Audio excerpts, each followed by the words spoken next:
Hello friends, स्वागत है आपका हमारे चैनल मेंटर्स मंडल पे।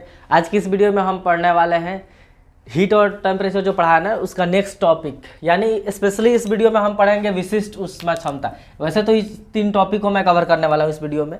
सेंसिबल हीट क्या होता है, जिसको हम संवेदनशील ऊष्मा कहते हैं, और आपका स्पेसिफिक हीट कैपेसिटी यानी विशिष्ट ऊष्मा क्षमता। ये बहुत ही इंपॉर्टेंट है हीट के चैप्टर में, क्योंकि इससे न्यूमेरिकल भी बहुत ज़्यादा बनते हैं और थ्योरेटिकल भी क्वेश्चंस बहुत ज़्यादा पूछा जाता है। फिर पढ़ेंगे आपका हीट कैपेसिटी। तो ये मेन हमारा टॉपिक इसमें ये है, ठीक।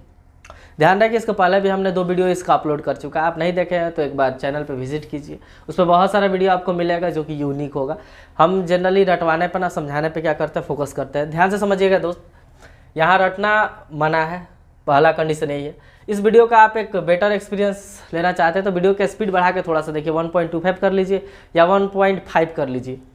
देखिए, हम हीट के बारे में आपको बहुत सारा चीज़ बताए थे। एक बात बताइए, आपसे एक क्वेश्चन हम पहले पूछ रहे हैं कि हीट बढ़ाने से या हीट देने से, ध्यान से समझिए, हीट देने से, बढ़ाना शब्द अच्छा नहीं है, हीट देने से किसी पदार्थ की तापमान हमेशा बढ़ेगी। ये सेंटेंस सही है।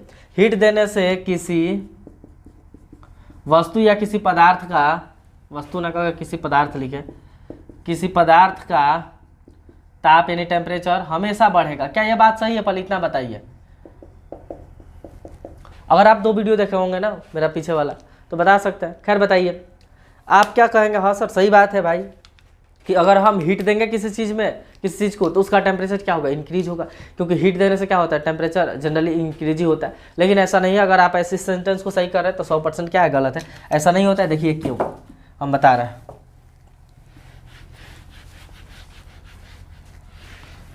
देखिए, आपका हीट देने से ना, जब किसी चीज़ को आप हीट दे रहे हैं यानी हीट बढ़ा रहे हैं, तो 2 केस होगा। एक केस होगा कि टेम्परेचर यानी ताप, टेम्परेचर को हम शॉर्टकट टेम्परेचर लिख रहे हैं, ताप बढ़ेगा, इसमें टेम्परेचर बढ़ जाएगा। और एक केस होगा कि टेम्परेचर यानी ताप नहीं बढ़ेगा यानी कांस्टेंट रहेगा। ये 2 केस होता है। अब देखिए कब, अगर टेम्परेचर इंक्रीज कर गया, अगर टेम्परेचर आपका इंक्रीज कर गया तो देखिए क्या होगा। अगर टेम्परेचर इंक्रीज गया तो जो ऊष्मा आप दे रहे हैं ना, जो हीट आप दे रहे हैं, ऊष्मा, हीट को हम ऊष्मा ही कहते हैं, जो ऊष्मा दे रहे हैं उस ऊष्मा का स्पेशल नाम पता है क्या हो जाएगा? संवेदनशील ऊष्मा। संवेदन,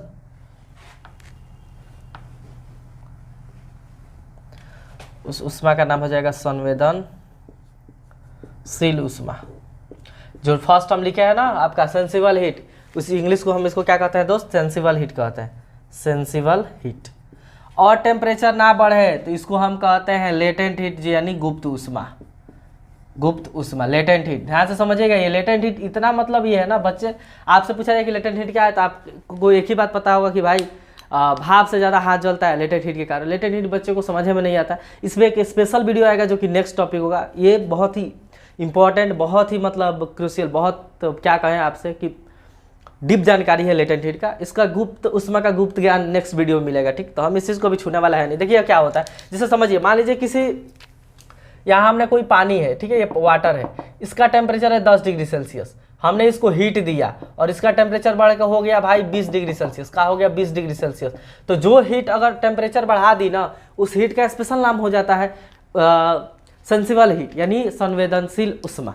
अगर हीट ना बढ़ाई तो देखिए हीट कब केस में नहीं बढ़ेगा। मान लीजिए ये कोई आइस है, आइस, तो 0 डिग्री सेल्सियस टेम्परेचर होगा। हमने इसको कुछ हीट दिया, क्या दिया इसको? हमने कुछ हीट दिया। 0 डिग्री सेल्सियस पे आइस था, तो ये आइस ना बन गया वाटर। अब क्या बन गया? पानी बन गया। ध्यान रखिए, पानी भी बना तभी टेम्परेचर 0 डिग्री सेल्सियस, क्योंकि जब आइस, अब ध्यान से समझिए, जस्ट आइस पिघलता है ना, तो उस समय जो पानी बनता है उसका भी टेम्परेचर 0 डिग्री सेल्सियस ही रहता है। हम ये सारा बात बताएंगे आपको गुप्त ऊष्मा में, लेटेंट हीट में, ठीक है। तब तक आपको सब्र करना है।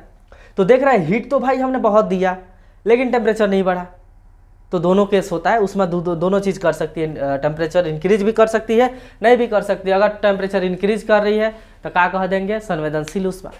चलिए नेक्स्ट टॉपिक की तरफ चलते हैं। जो आज का मेरा स्पेशल टारगेट है वो आपका है कौन सा दोस्त? स्पेसिफिक हीट कैपेसिटी, विशिष्ट ऊष्मा क्षमता। देखिए क्या होता है आपका विशिष्ट ऊष्मा क्षमता।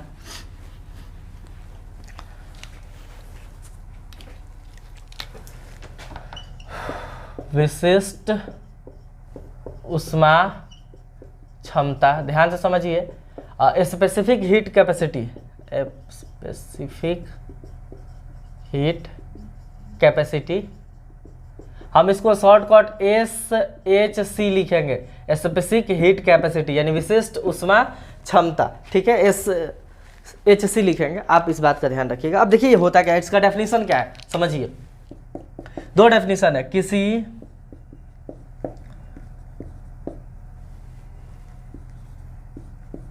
किसी पदार्थ की 1 ग्राम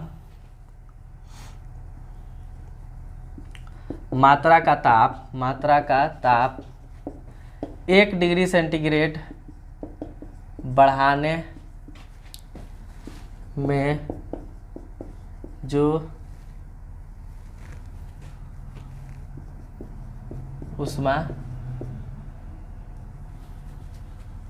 अच्छा 1 डिग्री बढ़ाने में आवश्यक उष्मा,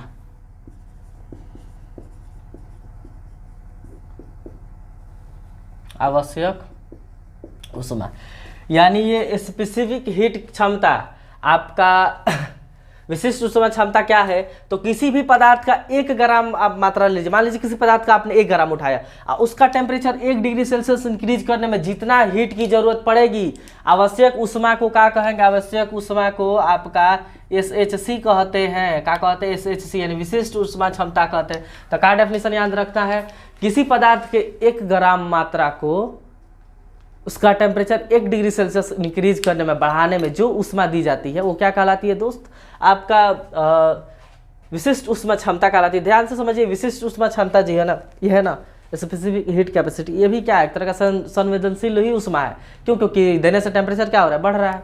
तो अब देखिए डेफिनेशन ये भी होता है, ये ध्यान रखिए, जब डेफिनेशन हम लिखे हैं ना, ये CGS यूनिट में है, CGS। अब देखिए ये यहाँ जो उष्मा आएगा ना, ये उष्मा आएगा कैलोरी में, किस में आएगा दोस्त, आपका कैलोरी में आएगा। ये जो उष्मा आएगा किस में आएगा, कैलोरी में आएगा, क्योंकि ये जो हम डेफिनेशन लिखे CGS यूनिट में लिखे हैं। एक डेफिनेशन ऐसे भी बन सकता है, कहीं किसी बुक में आप ये भी देखोगे कि किसी पदार्थ का 1 kg मास, 1 kg मात्रा का ताप यानी टेम्परेचर, अब 1 केल्विन, क्या दोस्त, 1 केल्विन बढ़ाने में जो उष्मा आवश्यक होती है या जो उष्मा की जरूरत पड़ती है, आवश्यक उष्मा, तो इस केस में जो आपका उष्मा ना पाएगा ना, वो जूल में ना पाएगा, को SHC कहते हैं। ध्यान से समझिएगा हम क्या कह रहे हैं। दो डेफिनेशन हमने कह दिया कि जब देखिए ये यूनिट लिखा गया CGS में और ये लिखा गया आपका SI में, तो SI वाला ये है, क्यों, SI में क्या होता है भाई, मास का kg होता है, टेम्परेचर का केल्विन होता है, और उष्मा यानी हीट का क्या होता है, जूल होता है। तो ये वाला ही डेफिनेशन आपको याद रखना है, न्यूमेरिकल ज़्यादा इस टाइप पे पूछता है, तो हमने दोनों डेफिनेशन लिखा। क्या लिखा भाई कि किसी पदार्थ का 1 ग्राम मात्रा का टेम्परेचर, यानी किसी पदार्थ का 1 ग्राम, समझ रहे हैं ना, उसका टेम्परेचर बस 1 डिग्री सेल्सियस बढ़ाना है, और जितना उष्मा देना पड़े वही क्या कहलाएगा, आपका स्पेसिफिक हीट कैपेसिटी कहलाता है, यानी विशिष्ट उष्मा क्षमता कहलाता है। अच्छा, ऐसे भी डेफिनेशन बोल सकते हैं कि किसी पदार्थ का 1 kg मात्रा का टेम्परेचर अब 1 केल्विन बढ़ाने में, ध्यान से समझिएगा दोस्त, 1 केल्विन बढ़ाने में आवश्यक उष्मा, अब उष्मा ना पाएगा किस में, जूल में, जूल को हम क्या कहते हैं, स्पेसिफिक हीट कैपेसिटी कहते हैं, यानी विशिष्ट उष्मा क्षमता कहते हैं। तो आपने एक बात समझा कि ये जो आपका विशिष्ट उष्मा क्षमता है ना, ये द्रव्यमान पर निर्भर नहीं करता है, क्योंकि आप देखें कितना हमने तो मास कितना लिया, हर चीज़ का 1 यूनिट भी ले रहा है, यानी कितना मास उस मास पे डिपेंड नहीं कर रहा, हर किसी भी पदार्थ का 1 ग्राम ही बढ़ाना है। अच्छा, अगर आप उसको ले जा रहे हैं SI यूनिट में तो kg का, 1 kg का ही। तो यहाँ से आपको एक बात ध्यान समझना है। देखिए अब रहा भाई कि ये स्पेसिफिक हीट कैपेसिटी किसका सबसे मैक्सिमम होता है, तो आपको ध्यान रखना है कि जो हाइड्रोजन है ना, हाइड्रोजन, इसका सबसे मैक्सिमम होता है। पूछेगा कि सबसे ज़्यादा आपका विशिष्ट उष्मा क्षमता किसका होता है, तो आपको क्या याद रखना है, हाइड्रोजन। इसके बाद बारी आता है आपका पानी का, वाटर, नीर, पानी का, कि कौन आता है, पानी का। तो 2 नंबर पे, यानी विशिष्ट उष्मा क्षमता के, अब बताइए हाइड्रोजन तो हम लोग यूज करते नहीं, हमारे काम का कौन सा चीज़ है, पानी। तो पानी का विशिष्ट उष्मा क्षमता क्या है, बहुत ही ज़्यादा है, हाइड्रोजन से कम है लेकिन बहुत ही ज़्यादा है। और पता है कितना है इसका, पहले एक बात हम इसका SI यूनिट लिख देते हैं यहाँ, कि नापेंगे किस में भाई, SI यूनिट क्या होता है, आपका विशिष्ट क्षमता का बहुत बार तो SI यूनिट ही पूछा है, तो पता है SI यूनिट क्या हो जाएगा, आपका हो जाएगा kg पर एक मिनट नहीं, जूल पर केजी केल्विन। क्या होता है? जूल पर केजी केल्विन। इस बात को ऐसे भी लिखा जा सकता है, जूल पर केजी केल्विन, ऐसे भी लिखा जा सकता है। समझ रहे हैं ना दोस्त? कट नहीं ना रहा है ये वीडियो में। यहाँ हमने क्या लिखा है? जूल बटा केजी डॉट केल्विन लिखा है, या इस चीज़ को हम ऐसे भी लिख सकते हैं कि जूल पर केजी केल्विन। ऐसा यूनिट है, लेकिन हम जनरली पता है किस चीज़ में मेजर करेंगे? हम मेजर करेंगे इसका, देखिए स्पेसिफिक हीट को हम इसमें मेजर करेंगे। आपका यहाँ लिख दिया हमने कैलोरी पर ग्राम सेंटीग्रेड। क्या? कैलोरी पर ग्राम सेंटीग्रेड। इस चीज़ को हम ऐसे भी लिख सकते हैं, कैलोरी पर ग्राम सेंटीग्रेड को हम ऐसे लिख सकते हैं, कैलोरी पर ग्राम सेंटीग्रेड, ऐसे भी लिख सकते हैं। तो हम ये यूज करेंगे, कैलोरी पर ग्राम सेंटीग्रेड। या ऐसा यूनिट आपसे पूछा क्या होगा तो क्या याद रखना है? जूल पर केजी केल्विन। समझा ना? जूल पर केजी केल्विन किसका? आपका विशिष्ट ऊष्मा क्षमता का क्या होता है? एसआई यूनिट होता है। तो एक बात बताइए, अगर आपसे हम अब बताएं कि पानी का एसआई यूनिट क्या, पानी का विशिष्ट ऊष्मा क्षमता कितना होता है? क्या दोस्त? पानी का विशिष्ट ऊष्मा क्षमता कितना होता है? तो ध्यान से समझिएगा कितना होगा। तो पानी का जो विशिष्ट ऊष्मा क्षमता होता है ना, पानी का, ये आपका होता है लगभग में लिखा रहा है, ठीक है, कैलोरी में लिखे तो 1 कैलोरी कितना होगा? 1 कैलोरी। अच्छा 1 कैलोरी खाली थोड़ी लिखेंगे, 1 कैलोरी पर ग्राम सेंटीग्रेड। 1 कैलोरी पर ग्राम सेंटीग्रेड किसका? पानी का विशिष्ट ऊष्मा क्षमता 1 कैलोरी होता है, 1 कैलोरी पर ग्राम सेंटीग्रेड। अगर इस चीज़ को हम आपका इस तरह भी लिख सकते हैं, 4 पॉइंट, तो आपको पता है कि 1 कैलोरी में कितना जूल होता है? तो 4.2 जूल लगभग। तो हम इसके जगह 4.2 जूल ग्राम सेंटीग्रेड भी लिख सकते हैं, पर ग्राम सेंटीग्रेड, ठीक। या हम अगर इस तरह एसआई में लिखना चाहे तो हम लिख सकते हैं 4200 जूल पर केजी केल्विन। तो आपको ध्यान रखना ये तीनों चीज़ें, पानी का जो आपका विशिष्ट ऊष्मा क्षमता होता है ना, ये तीनों तरह से लिखा जा सकता है। हमने यहाँ एसआई यूनिट यूज कर दिया है, यहाँ हमने आपका सीजीएस यूज किया है, तो सीजीएस से ही वाला ज़्यादा हम लोग यूज करेंगे, ठीक है, न्यूमेरिकल में। अब देखना पड़ेगा किस टाइप का न्यूमेरिकल पूछा है, वहाँ हम वैल्यू को यूज किया जाएगा। और चाहे हम अगर 1 कैलोरी की जगह 4.2 लिख दिए तो हम ये भी लिख सकते हैं। तो ये पानी का आपका क्या है? विशिष्ट ऊष्मा क्षमता याद रखना है, ये वैल्यू आपको याद रखना है, न्यूमेरिकल बनाते समय देगा। एक और चीज़ का याद रखना है, पानी आइस का, बर्फ़ का, आइस का। तो आइस का आपका होगा, इसका जस्ट आधा होता है 0.5 कैलोरी पर ग्राम सेंटीग्रेड, 0.5 कैलोरी पर ग्राम सेंटीग्रेड किसका? आइस का। तो ये भी आधा हो जाएगा, 2.1 जूल पर ग्राम सेंटीग्रेड हो जाएगा। ये क्या हो जाएगा? 2100 जूल पर केजी पर केल्विन हो जाएगा। तो ये बातें आपको ध्यान रखना है कि किस स्पेसिफिक हीट कैपेसिटी का मान कितना होता है। अब इसका मान समझ रहे हैं, ये पानी का कह रहा है 4.2 जूल, यानी पानी का 1 ग्राम लीजिए, पानी का 1 ग्राम, और उसका टेम्परेचर 1 डिग्री सेल्सियस बढ़ाने के लिए ना हमें 4.2 जूल हीट देना पड़ेगा। अब ये बहुत बड़ी वैल्यू है, 4.2 जूल बहुत ही बड़ी वैल्यू है। आपको बता दें कि तांबा जो होता है ना, कॉपर, उसका होता है 0.4 जूल पर ग्राम सेंटीग्रेड, 0.4 जूल। यानी अगर आप चाह रहे हैं कि तांबा का टेम्परेचर, यानी कोई कॉपर का 1 ग्राम ले, कॉपर समझ रहे हैं, तांबा, उसका 1 ग्राम ले और हम उसका टेम्परेचर 1 डिग्री सेल्सियस बढ़ाना चाहें तो हमको 0.4 जूल, यानी 1 जूल भी एनर्जी देने की जरूरत नहीं, बहुत ही कम। तो इसलिए देखे होंगे कि वो बहुत ही अच्छा क्या है? हीट का चालक है। अभी बताएंगे कि क्यों हीट का चालक है, अब थोड़ा सब्र कर लीजिए। यानी अब एक बात बताइए, ये विशिष्ट ऊष्मा क्षमता किसी का ज़्यादा है, किसी का कम है, हम इस बात से किस बात के निष्कर्ष पे पहुंच सकते हैं? थोड़ा सा सोचिए। आप देख पा रहे हैं कि पानी का विशिष्ट ऊष्मा क्षमता बहुत ही ज़्यादा है, उसके रिस्पेक्ट में अगर देखा जाए आपका तांबा का, कॉपर का तो बहुत ही कम है। अच्छा, ज़्यादा या कम से हम किस मुकाम, मतलब किस निष्कर्ष पे पहुंच सकते हैं? तो हमारे एग्जाम में देखिए क्या सवाल आता है, अभी हम बता रहे हैं दोस्त। सवाल ही आता है ना, ध्यान से देखिए, सवाल है, पहले आप इसको नोट कीजिए। अगर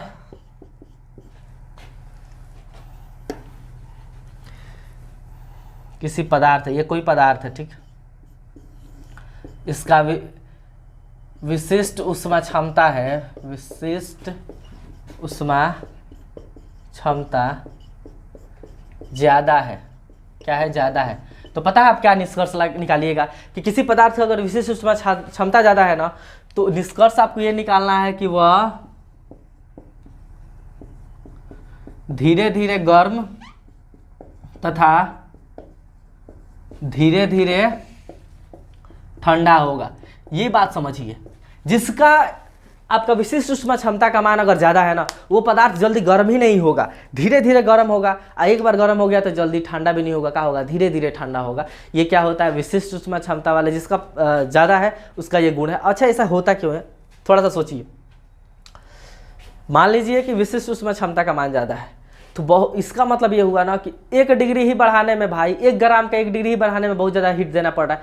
तो अगर उस पानी का मात्रा बहुत ही ज़्यादा है तो बहुत ही ज़्यादा हीट लेगा। आपको पता है एक रूल क्या है कि जो चीज़ जितना ही ज़्यादा हीट को ऑब्जर्व करेगा ना, ये जो चीज़ जितना ही ज़्यादा हीट का वो अवशोषक होता है उतना ही ज़्यादा उत्सर्जक होता है। तो जब ये धीरे धीरे हीट को ले रहा है, धीरे धीरे हीट को ले रहा है, तो कन्फर्म है धीरे धीरे हीट को छोड़ेगा। इसीलिए पानी का स्पेसिफिक हीट कैपेसिटी का है, ज़्यादा है, तो ये धीरे धीरे गर्म होता है। एक बार गर्म आ जाए ना तो धीरे धीरे ठंडा होगा।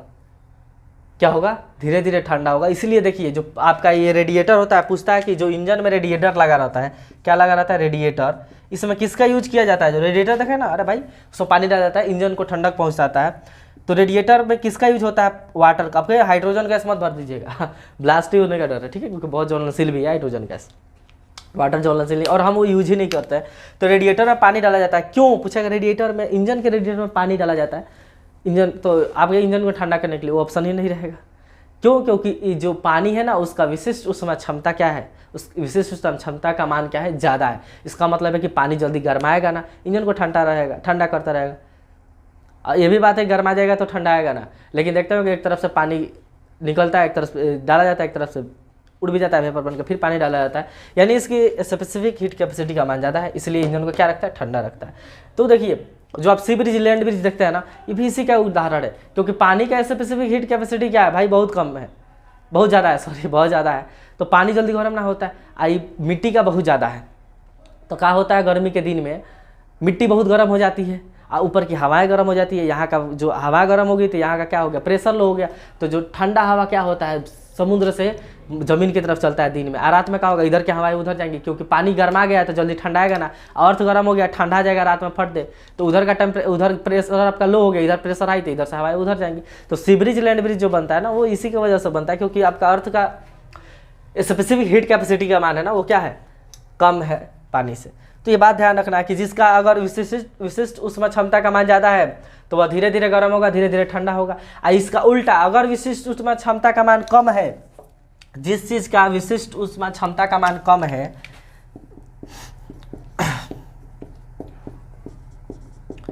विशिष्ट ऊष्मा क्षमता का मान कम है, तो वो पदार्थ एकदम जल्दी गर्म होगा। क्या होगा, जल्दी गर्म आ जाएगा और उतना ही जल्दी ठंडा आएगा। अब देखो होंगे, जो जैसे देखिए, दो चीज़ आप रखिए,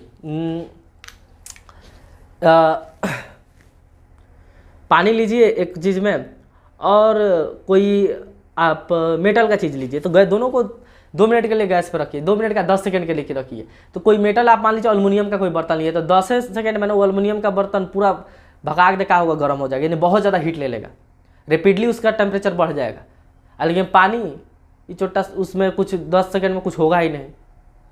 क्यों नहीं हुआ, क्योंकि पानी जो वाटर है उसका स्पेसिफिक हीट कैपेसिटी ज़्यादा है, यानी वो बहुत सारा उष्मा लेगा तब तो टेम्परेचर बढ़ाएगा। इसका क्या है, एल्युमिनियम का कम है, मेटल का जनरली कम ही होता है, पारा वैसे है जिसका ज़्यादा है थोड़ा। तो उसका मेटल का स्पेसिफिक हीट कैपेसिटी कम है एल्युमिनियम का, तो क्या होगा, बहुत जल्दी गर्म हो जाएगा। अब बहुत जल्दी गर्म होगा तो देखिएगा मेटल वाला चीज़ बहुत जल्दी ठंडाता भी है। अगर बताइए जो हम सेकाई उकाई करते हैं, जैसे मान लीजिए कुछ हो जाता है, पैर में मोच ये सही आ जाती है, तो आपको बोला जाता है पानी में कोई चीज़ गर्म करके सेकने का या पानी में पैर रखने का, यही ना हो सलाह दिया जाता है। अच्छा, ऐसा क्यों किया जाता है, मान लीजिए आपको कहा जाए कि बर्तन गर्मा लेना, उसी से सेध लेना, ऐसा नहीं है। बर्तन गर्माने जाएगा ना तो उसका टेम्परेचर बहुत ज़्यादा बढ़ जाएगा सेकने, पता चला जला उला दिया। आज अभी 1-2 बार सेकिएगा तब तो पता चला ठंडा भी हो गया।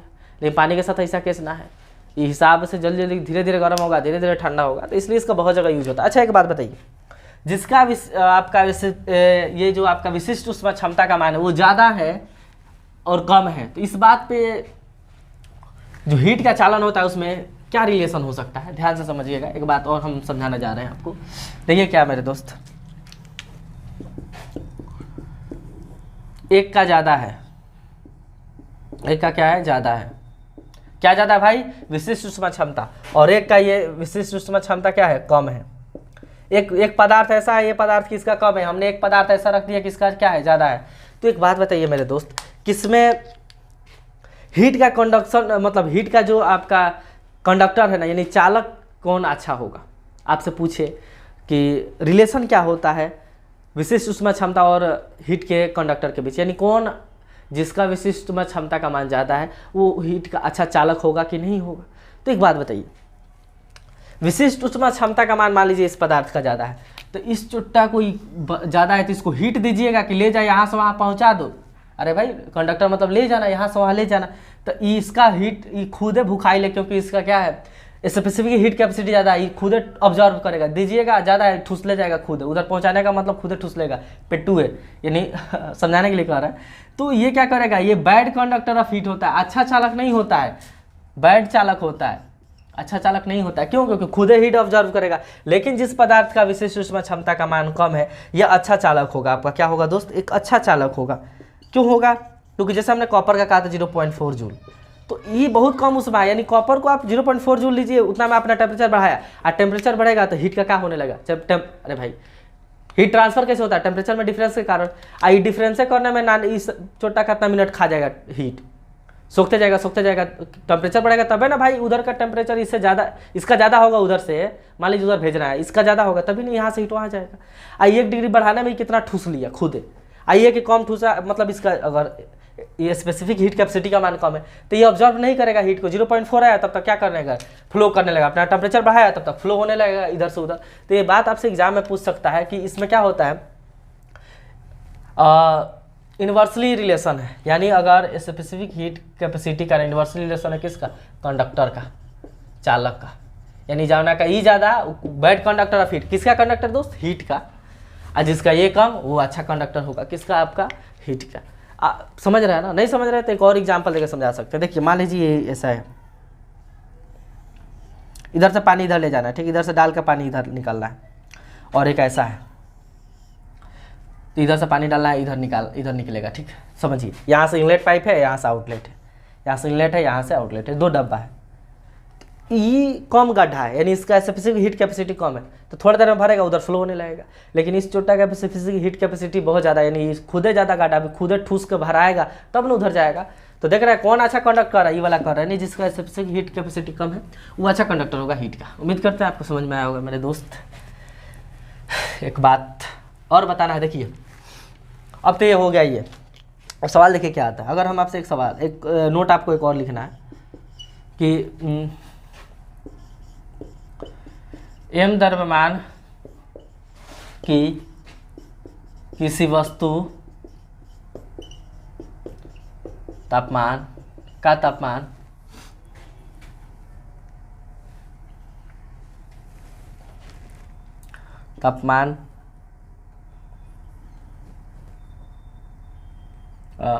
में डेल्टा टी परिवर्तन लाने के लिए आवश्यक ऊष्मा Q हो तो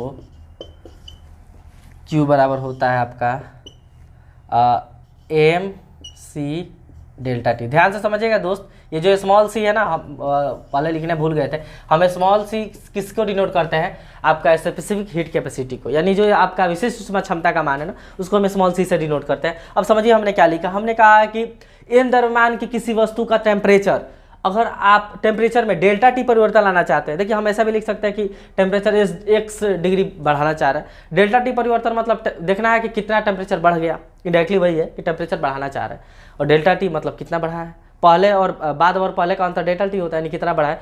मैं डेल्टा टी परिवर्तन लाने के लिए आवश्यक ऊष्मा Q हो तो Q का मान, यानी किसी कोई अब बड़ा सा वस्तु है, ज़्यादा भारी है, उसका टेम्परेचर में अगर हम चाह रहे हैं कि डेल्टा टी कुछ डिग्री का क्या आ जाए, परिवर्तन आ जाए, तो उस Q को हम क्या लिखते हैं, Q बराबर MC T होता है। क्या होता है, MC T। ध्यान से समझिएगा, जहाँ इस C का M का है मास है, एम का मतलब मास द्रव्यमान है, सी माने आपका ये हो गया S H C specific heat capacity, और डेल्टा टी का मतलब होगा कि कितना परिवर्तन आप लाया है।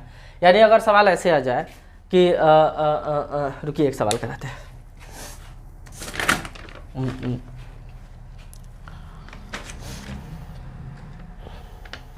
ध्यान से देखिए, क्वेश्चन है कि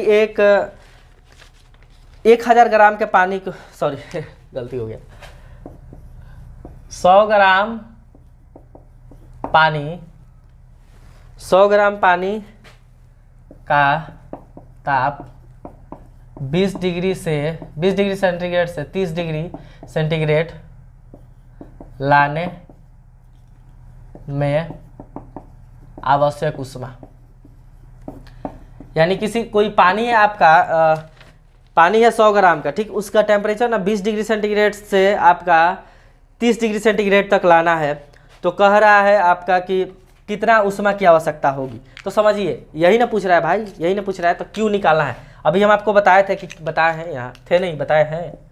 क्यू बराबर क्या होता है, M C delta T. M का मतलब मास, तो ग्राम में है तो हमने यहाँ 100 लिख दिया। देखिए जिस चीज़ में लिखा होगा ना उसी चीज़ में लिखिएगा। अगर आपका मास केजी में दिया है तो जो सी का मान रखिएगा ना केजी वाला ही रखिएगा। और डेल्टा टी तो ये तो अब देखिए केल्विन में रखना पड़ जाएगा। तो ये यूनिट ध्यान रखना है कि सीजीएस में लगा रहे हैं तो सब सीजीएस में लगाइए, एसआई यूनिट में लगा रहे हैं तो सब एसआई यूनिट में लगाइए। तो 100 रखना हमने, ग्राम ये है। टेम्परेचर सी क्या है, स्पेसिफिक हीट कैपेसिटी, ये पानी है तो पानी का 4.2 होता है ना दोस्त। अब देखिए ये सेंटीग्रेड है ना, सेंटीग्रेड में तो हम यहाँ जूल में भी रख सकते हैं, कैलोरी में भी रख सकते हैं। हमने जूल में रखना उचित समझा। अच्छा कैलोरी में रख दें, हमारे 1 कैलोरी, किसका 1 कैलोरी हो गया आपका। चलिए ये तो लास्ट में यूनिट लिखना ही है। मास आपका है इतना ग्राम, ये हो गया 1 कैलोरी। और डेल्टा टी का मतलब क्या हुआ, एक मिनट ये मिटा दें हम। अच्छा रुकिए, ये मिटा रहे हैं।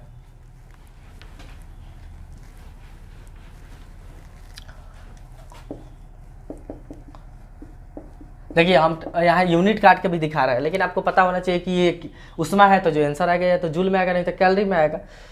हम काट के दिखा दे रहे हैं कैसे आएगा। देखिए ध्यान से समझिएगा दोस्त, ये मास है आपका 100 ग्राम, तो हमने 100 ग्राम लिखा। सी का मान क्या होता है तो जूल में रख लीजिए। चलिए जूल में ही रख देते हैं हम। अच्छा कैलोरी में रख दे। पानी का कितना होता है विशिष्ट ऊष्मा क्षमता, 1 कैलोरी होता है ना, तो 1 कैलोरी का पर ग्राम सेंटीग्रेड होता है ना, तो अभी सब लिखना पड़ेगा।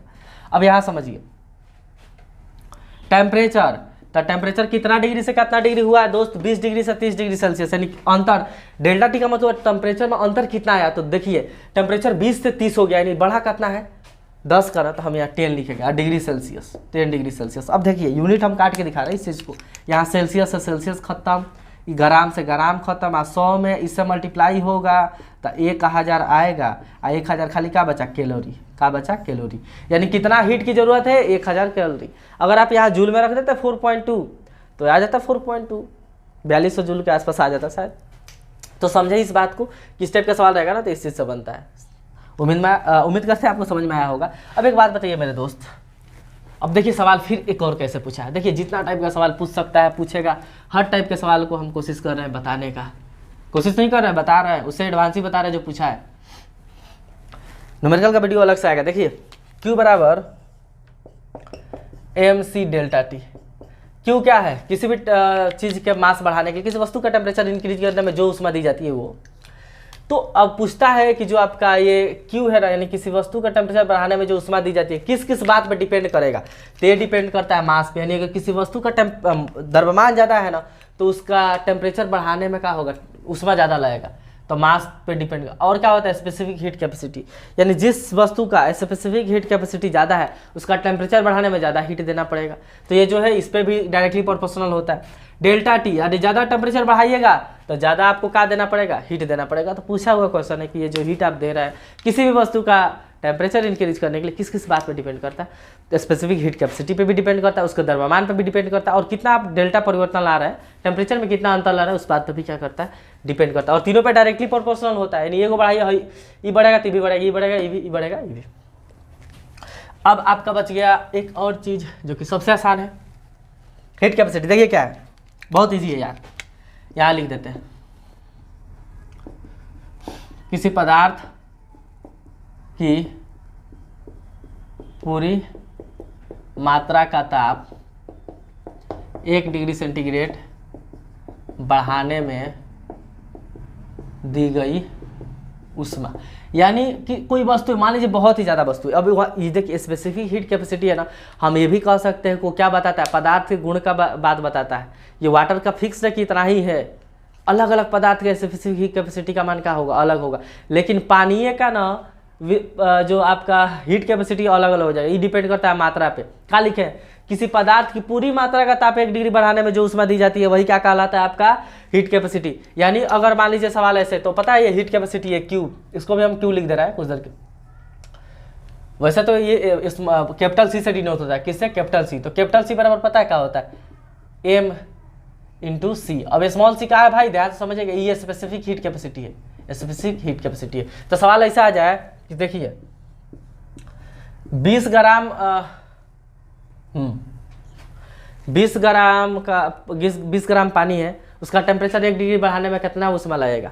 तो क्या कुछ कह दिया गया आपका, इसका MC लगा दीजिए, तो 20 80 की जगह क्या होगा, तो भाई पानी का विशिष्ट उष्मा क्षमता का मान कितना होता है दोस्त, कैलोरी में बताना है, जूल में बता दीजिए, जिसमें मन उसमें बता दीजिए। मान लीजिए हम जूल में ही लिख दे रहे हैं, तो कितना आएगा, मल्टीप्लाई होगा तो 84 जूल, कितना आएगा 84 जूल आंसर हो जाएगा। अब देखिए, अब यही मास हम लिख देते हैं कि 5 kg पानी का हीट कैपेसिटी बताओ। तो आप क्या करते हैं, 5 kg में फिर मल्टीप्लाई करते हैं स्पेसिफिक हीट कैपेसिटी से।